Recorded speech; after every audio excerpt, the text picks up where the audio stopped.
रुसल अरे बाबू ठलाले कहे बिंदिया बाली घरे आजा हाले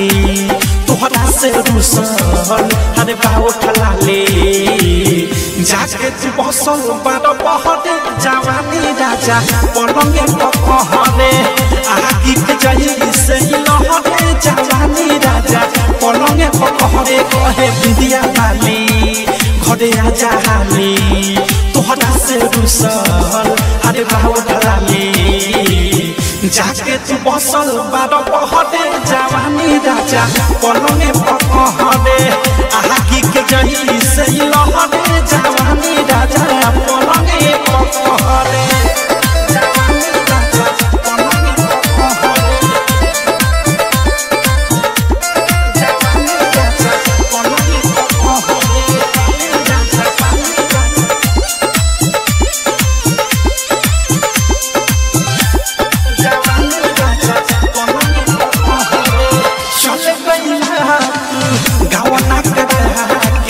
बिरहिन जैसे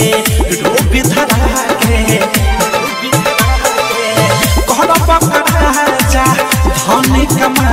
के देख न दासा मेहदी के आगे घूमता न जाके शहर शहर जवानी राजा पलंगे पकहरे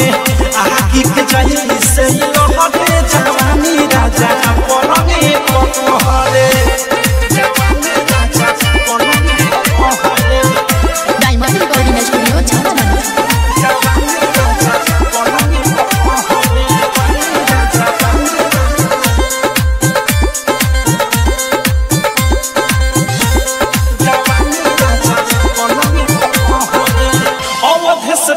मोरे प्यारे तुहरा बिना न लागे जियारे साथ भइला राइटर ने खिल के साधा पुरइला न बहुत दिल के सादा कसूर बाटे तोहरे जवानी राजा पलंगे पकहरे आगे के जाई से लहरे जवानी राजा पलंगे पकहरे बिंदिया बाली घरे आजा हाले तोहरा से रुसल अरे बाबू ठलाले कहे बिंदिया बाली घरे आजा हाले तोहरा से रुसल अरे बाबू ठलाले जाके तू बसल बारो बहरे जवानी राजा पलंगे पकहरे।